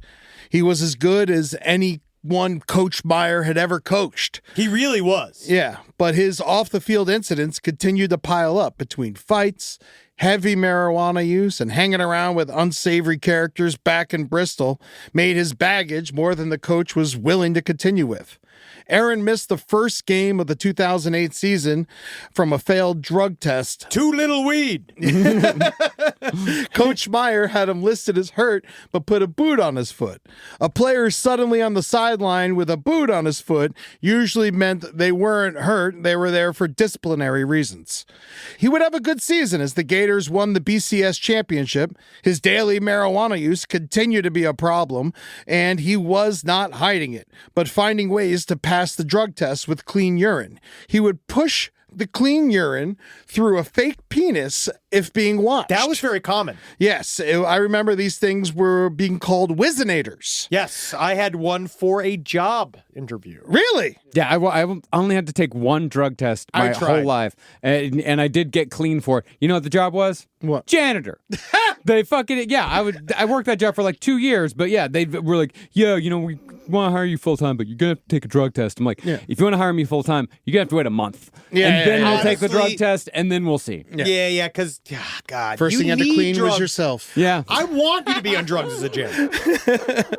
The 2009 season, Aaron Hernandez had an amazing junior year as a Florida Gator and won the Mackey Award, which goes out to the best tight end in college football. This award will usually guarantee a first-round draft pick and a huge contract in the NFL, but Hernandez, knowing that he was maybe knowing that he was not mature enough to move on to the NFL, decided to stay in college football for one more season. I bet you it's also just kind of, you don't know. You don't really know what you're going to be like once you go into the NFL. Yeah. Like, I think that he obviously has a lot of confidence, but it all changes once you're in the big fucking leagues. Mm-hmm. And Urban Meyer, even though he knew how talented and a straight up force of nature he was on the field, told him there was no room for him on the team anymore and that he should enter the NFL draft. See, I didn't know this. I did not, because every documentary I saw always said, like, Aaron Hernandez decided to go to the NFL. I didn't know that Urban Meyer said, like, I don't want to deal with you anymore. Get the fuck out of here. Yeah, he's like, he just figured he was going. Yeah. And then when Aaron was like, hey, listen, I'm going to stick around, he was like, you can't. You got to go. Wow. So he just failed him up. Yeah, he just told him to get out of there because he couldn't do it. That's incredible for him. Well, I'm sure Urban Meyer probably had planned. He'd probably recruited and said, okay, here's my next tight end, like, that's going to come up after Aaron Hernandez. And like, yeah,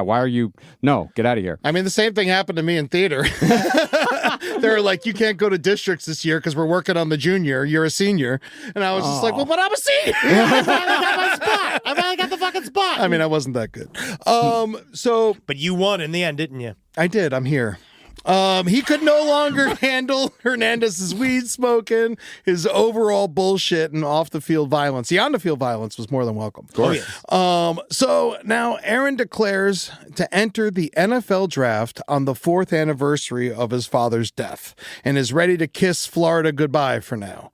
He signed with Brian Murphy of Athletes First Sports Agency. Murphy knew Aaron was arguably the most physically superior athlete entering the NFL draft, but he didn't just have baggage. This dude had luggage, and no one was helping him carry it.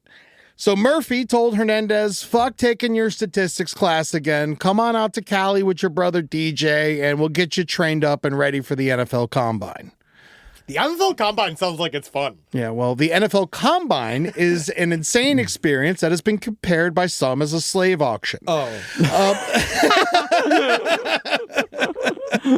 329 players are invited to show their strength, speed, agility, and intelligence. Whoa, and their curiosity with their creativity. Yeah. Their whimsy. Whimsy. You know, what is it? All in their underwear. Their creativity, uniqueness, nerve, and talent. That's what they need to show. Charisma, uniqueness, nerve, and talent. Yes. Hernandez showed up. You've scored 3 on the cunt scale. Thanks. You have to play for the Cleveland Browns. Oh no, not the Dookies. Yeah, they named their team after shit. Dookie. Hernandez showed up to the combine with a torn muscle in his back, so he sat on the sidelines for most of the time. But the scouts still were drawn to him, watching him weigh in and get measured. Look how big his legs are. Look how long his arms are. They're in their underwear. It's weird. No, that's why people compare it to a slave auction, because it's like they do everything but check their teeth. Yeah, they watch their teeth, watch their gait. Yeah. Check under their tails. Mm-hmm. Yeah, then came the intelligence test. Now, Aaron Hernandez might not have been the best student in the world, but he knew football just as well as anyone, and he scored well. So what's this? That's a football. And what's this? That's a helmet. 10 out of 10. Well, he did. He scored 10 out of 10 for focus and mental quickness. ADHD. 9 out of 10 for self-efficacy. What does that even mean? I don't know.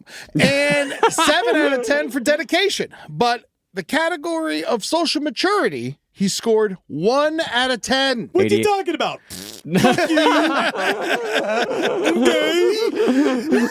Oh, man. They came at his ass hard, dude. They pressed him about his shitty friends back home, his failed drug tests, his off-the-field incidents, his dead dad, his dad being able not to stay in school, and who murdered the cop, and his mom's new shitty husband. Anything they could do to get a rise out of him to see how he reacted. You shut the fuck up! You shut the fuck up! Yeah. Basically, how he reacted. Not a good way to be during the combine. It's not. No, it's like almost like he's the Ghostbusters 2 mood slime, and they're trying to get him to bubble over. Rumors started to develop about his gang You're nothing but ties. an unstable molecule! Football players having gang ties is not a new concept. It happens often, actually. Most players come from poverty-stricken neighborhoods around many unsavory characters, but Aaron loved his gang-affiliated members back home and considered them to be family. Then came the pro day workouts back in Gainesville. He had to overperform there, as well did Tim Tebow, who didn't have a great combine as well. It turns out that was because he was a bad fucking football player. Yeah, well, he just choked. It happens to quarterbacks a lot. They are amazing in college, and then they just go to the NFL and they just shit the bed. Was it Johnny Football from A&M? Yeah. Yeah. Fuck God that helps guy. those that helps themselves. So you better be good. God Tebow was good for football. like one season in the NFL, and then everyone figured out how to go against him, and he never could do it again. Yeah. Hernandez overperformed at the pro day workouts, though, back in Gainesville. He got a 4.5 40-yard dash. He could bench press more than any other tight end, but his character would continue to be called into question. Now, April 22nd, 2010. Yeah, man, but this is the thing, man. Greta Thunberg isn't fucking there. If Greta Thunberg could put up fucking 285, you'd use her. Now, April 22nd, 2010 was the first day of the NFL draft. Aaron should be a top 10 pick, but the teams are passing on him. 3 of his teammates, including Tebow and Pouncey, are picked in the first round. Because the Pouncey, Mike Pouncey, is always a first-round gentleman. Everybody needs a little kitty cat. Everybody needs a big old stinky cat. I hope I go to the Detroit Lions. 4 more players from the Florida Gators would be picked before Hernandez. Many of them not without their own issues, including DUIs and one linebacker, Brandon Spikes, that served a suspension for trying to rip out another player's eyes. Honestly, I think that's a plus. Yeah, man. You mess with Brandon. Yeah, you get the spikes. Yeah, don't fuck with him. Yeah. My God, those linebackers. That's funny. And he trying to rip out a teammate's eyes? Opposing player, I imagine. See, again, that's a pro. Yeah, that is a pro, yeah. Finally, during the 4th round, on the last day of the draft, with the 113th pick, the bitch-ass New England Patriots, Robert Kraft and Bill Belichick, picked Aaron Hernandez. Excited as he was to be playing for his favorite childhood team, he did not take it well getting picked so low. He had only 1 failed drug test on record, but rumors said that he had failed 6, and UF covered it up. Bill Belichick, evil, gross fucker that he is, knew how to manipulate the NFL draft. Tom Brady was a 6th-round pick a couple years earlier, and in the 2nd round of the same draft, the Patriots selected Rob Gronkowski, who just retired as one of the greatest tight ends of all time. Not just that, Belichick was also known for turning troubled players into successful winners at the Patriots. He had done so with players like Randy Moss and Brian Cox. They even drafted the eyeball popper Brandon Spikes. So this should have been the best case scenario for Aaron Hernandez. I'm starting to think that there's something wrong with Bill Belichick. I realize like all of these guys are essentially criminals. And Yeah. work with them. Yeah, it's like fucking like the Patriots are like 13 ghosts. Yeah. And he's just like pulling together all the I specifically choose the murderers. Now, that's the Oakland Raiders. Yeah. A real team with real men playing real ball. Or I guess they're the Las Vegas Raiders now. Yeah. They'll always be Oakland to me. They were in Los Angeles for a long time as well. Yeah. Either way, fuck Al Davis. There you go. But joining the New England Patriots might have been one of Aaron's sliding door moments as well. And many believe if Hernandez had been drafted by any other team, he may not have ended up becoming a murderer. You see, the New England Patriots play in Foxborough, Massachusetts, just a 2.5-hour drive from Bristol, Connecticut, the home of all of Aaron Hernandez's criminal friends. So with a $200,000 signing bonus in his pocket, Aaron Hernandez is moving back to where his troubled past had begun. He hired 2 buddies with criminal past as his assistants, and one of them was his weed dealer, so that was convenient. That is called a promotion. That is an assistant. He is assisting him in getting weed. Yes, absolutely. Yeah. His life back home in Bristol was no treat. His mom had married his cousin Tanya's ex-husband, Jeff Cummings. Aaron had refused to go to the wedding. He did not approve of the union. He hated the man his mom had been publicly cheating on his dad with, and the fact that he was now living at his old home really pissed him off as well.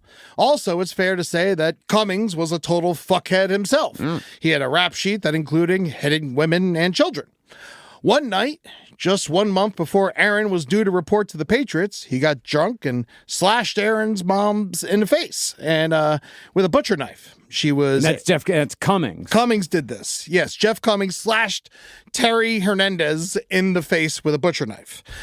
She was able to escape to a neighbor and called 911, and he was found in the backyard, and the cops took him to jail. Not the best welcome home for Aaron. They're all just drama monsters. Yes. Yes, they are. But I don't know if I agree with the assumption that if he would have been drafted to any other team, he would never have killed anyone.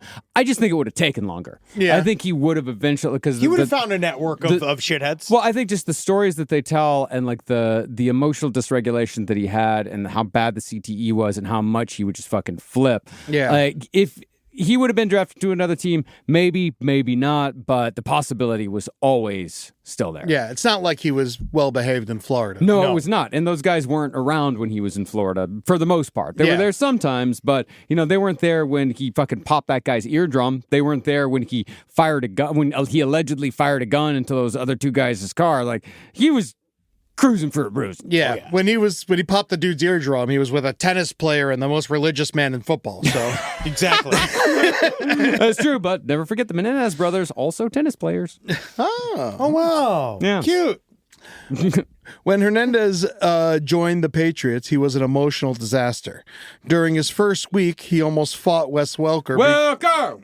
Sorry, I love Wes Welker too. He played at Texas Tech when I was there. Oh yeah, he was a great Dolphin. Yeah, he was. He was like the only guy who returned a kick return for a touchdown, punted the ball, returned a punt, and made a tackle in the same game. Yeah. It was a great record. He was incredible to watch in college, and he was actually a nice guy, from what I hear. Yeah, well, That's nice. I'm out of my depth. But you know why also? I think the other thing, too, Wes Welker, not a big guy. No, he was not. a tiny dude. He was a route runner. Yeah. It was really quick cuts. Yeah, and there's something about the bigger guys, like the guy that I talked about earlier that everyone hated. He was gigantic. That's why, they massive. The smaller guys, nicer. Always. Well, the reason he tried to fight Welker is because Welker wouldn't help him figure out a weightlifting machine. Welker, just giving the rookie a hard time, said, "Figure it out for yourself."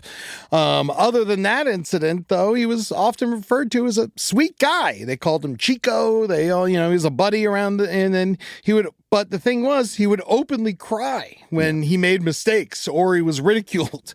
It's not normal locker room behavior. But it is normal ADHD behavior. The oversensitivity. Yeah. And his is just out of control in every way. Yeah.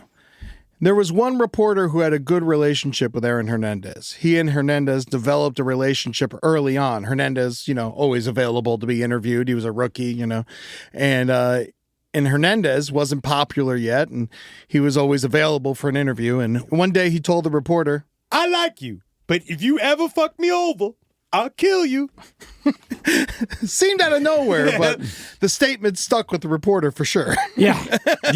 We talked last week. He's a huge man. Yeah, we talked last week about the Kentucky vampire kids who would always talk about they would kill this person or kill that person. It's like, don't take him seriously. They were 95 pounds soaking wet. Take this guy seriously. Yeah. This is a guy that should not be throwing around I'll fucking kill you. I'm gonna kill you. Yeah, he is not fucking around. Sometimes I look at my hand and I just wonder, my hand's gonna kill today. We'll find out. He was always smiling, Yeah, too. that's why I'm doing it like this. It's like, you don't try to fuck with me. Yeah. He's always like, that's crazy. You're crazy. Wow, yeah, that's crazy. That's crazy. Yeah, he would get very, very angry though, and just fucking the way he would say, "I'll kill you." And there was also one of his other friends. he came loudly. Yeah. One of his other friends said that if Aaron Hernandez said that he was going to do something, whether it was big or small, if he said that he was going to do it, he was going to do it. Yeah. That was a part of his character. Yeah, he was definitely follow through. Yeah. The 2011 season, Rob Gronkowski and Aaron Hernandez were unstoppable as a tight end duo. Even as rookies, they were both top 5 tight ends in the league and combined for more yards and touchdowns than any other tight end duo in NFL history. And the two of them had a great relationship. Belichick had figured out something no other team had before. These two were unstoppable together. The AFC Championship game that year was against Tim Tebow and the Denver Broncos. Tim Tebow was all John 3:16'd out. I hate him. The previous week, he wrote John 3:16 on his eye black and coincidentally threw for 316 yards, averaging 31.6 yards per completion, threw 16 passes in the first 3 quarters. Two-time accused rapist Ben Roethlisberger threw an interception on 3rd and 16, and the ratings for the game were 31.6 million viewers. John 3:16 was all anyone could ever talk about. Even God thought it was a little on the nose.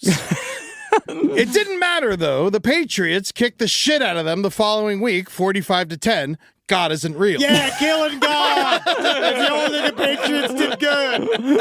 The Patriots were headed back to the Super Bowl, but in the fourth quarter, Aaron Hernandez had to leave the game with a head injury, but you know that shit wasn't going to stop him from playing in the Super Bowl in 2 weeks. I mean, playing with head injuries, I mean, this is a guy that's about to play the Super Bowl. When I was in fucking high school, I was like a sophomore. My buddy, a friend of mine, got hit in the head so hard during a game that he was wandering the sidelines yelling, "Ball State wants me!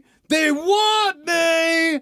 And the coach just told him, like, "Hey, Gary, calm down. Just it'll be okay." And then after about, I don't know, a couple of possessions, he fucking shook his head and went right back into the game. Wow. And he was hallucinating on the sidelines. And I that was wonder how he's doing. And I don't know. I'm actually not sure. I haven't talked to him in a very long time. I don't know how he's doing these days. It's but good you got off Facebook. Yeah. I don't know how he's doing. I hope he's doing well. We'll see. He was a close friend when I was a kid. But yeah, that was a high school football game. It wasn't even a district game. Yeah. Like this was just like this was before the district games even came, and he got back into the game after a hallucinatory concussion. Dude, I dislocated my shoulder and popped it and went back in and did a long snap. You just did that shit because you thought that's what you had to do. Oh, that was what they told you. That's what they fed that's what you do to show commitment. No, when I broke my leg, I walked. It was during practice. I walked all the way back to the field house because I didn't want the coach. I didn't want to ride in the coach's truck and be seen as a pussy. Yeah. And then I took a shower. I drove myself to my parents' job and walked in and said, "I need to go to the hospital right now." Oh yeah. But the whole time, and that's not even playing. That wasn't even playing football. That was like just like not want to be seen as a pussy during practice. Oh, I mean, yes. And think about the fucking, the pressure of playing in the Super Bowl. Yeah, I know. It's fucking nuts. So, Super Bowl Sunday. During Kelly Clarkson's national anthem, the cameras turned to Aaron Hernandez. He stood there, visibly lost in thought, swaying with his mouth agape. Aaron Hernandez scored a Super Bowl touchdown in the third quarter, but ultimately was unable to catch the last-second Hail Mary, and the Patriots lost their second Super Bowl to Eli Manning and the Giants. Yeah. During this offseason, Aaron Hernandez's life would take a turn for certain disaster. And it's with that we pick up back next week when we discuss Aaron Hernandez and killing a bunch of people. Eddie, great job. Yeah, this is fantastic. Yeah, it's intense, man. Yeah. I tried to fill it with jokes, but it just made me so sad. That's my job. Yeah. It's a very sad story. Like, like in so many ways, like Aaron Hernandez is a shithead. Yeah. In so many ways, he made other people's lives miserable. But in so many other ways, you hear people talk about him like he was a nice guy. He was nice to be around. Sure. Like he was it's what's so strange is like there's like his wife, or I guess a fiance at the time, but never said anything about any kind of domestic abuse. Like he was apparently there for his kids. Like he was a good friend, but also just violence. Is just living underneath at all times, Yes. And just this idea that he has an entire system, a national system set up to protect him and to keep him from seeing any sort of consequences for any action that he does. And it doesn't matter who you are or what you do. If a human being does not face consequences for their actions, they're going to be a bad person. They're going to do bad shit. It just fucking happens. Yeah, look at Lawrence Taylor's now on the fitness, the new fitness board for the White House. Yeah, so is Tua. Lawrence Taylor, the former crack cocaine addict who also slept with a 14-year-old girl. Yeah. 15, Marcus. 15. She was a sex worker that he bought, and he said the only reason he bought an underage sex worker was because he couldn't turn down how cheap it was. And you see, so he's more of a deal hunter. And he's working for the White House now. Yeah. Yes. He was my favorite football player growing up. No, I loved LT. He was Did amazing. I show you? I said it to Eddie. He made his speech and he said, "I don't know why I'm here, and I don't know what we're doing, but I'm happy." And then Trump literally was like, "Isn't he great?" Yeah. Jesus. The country currently has CTE. Yeah. Patreon.com/last podcast on the left, and you can watch us talk about this. Eddie, honestly, such a good job. And next week we're going to get even deeper into it. Great job. At LP on the left are going for all your social media needs. Yes, and don't forget to go and check out all of our YouTube channels, someplace underneath LPN Roman, see Who's the Bee, Foreign Report, No Dogs in Space Podcast, and LPN TV. And don't forget to come see us on tour this year. That's right. We're going to be in St. Paul, Minnesota, Milwaukee, Wisconsin, Oakland, California, Cleveland, Ohio, and Portland, Oregon. Go and check lastpodcastonaleft.com for all of our dates and stay up to date on what we are fucking doing. Man, let's go bang our heads together. I want to get my brains pushed up. Well, then Helgin then. Yes. And I'm going to hail. Today is, I'm going to let the cat out of the bag. Today is August 18th. It's Brody Stevens Day. So hail Brody Stevens, another great athlete we lost too soon. Nice. Yeah, that's very nice. Yeah, I love my boy. I miss him. All right, guys. Goodbye. If you're sleeping hot and sweaty, it's impossible to get a good night's sleep. And if your solutions are blasting the AC high all summer and doing constant pillow flips, you've got to check out Coop Sleep Goods. Coop combines advanced cooling technology and personalized comfort to create pillows that help hot sleepers stay sweat-free all summer. The fabrics are breathable and cool to the touch, so you feel an instant chill the moment you lay down. Designed for 50% more breathability, the innovative fill helps you sleep cooler and more comfortably. They also have Tencel sheets that are naturally cooling, lightweight, and feel buttery soft on your skin. If it's not your coolest sleep ever, return it with no questions asked using their 100-night sleep better guarantee. And right now, you can get 20% off your first order. Visit CoopSleepGoods.com/comedy to redeem your offer. That's CoopSleepGoods.com/comedy. Oh, hey, love your shoes. If you're hearing this, this is your sign to try those on. Trust us, you can totally pull them off. In fact, try on every shoe here if you want. We won't stop you. In our house, you've got unlimited freedom to play. And hey, fall is the perfect season to do, wear, be whatever you want. And with tons of shoes that get you at prices that get your budget, we'll give you something to brag about. So go ahead, try them on. Let us surprise you.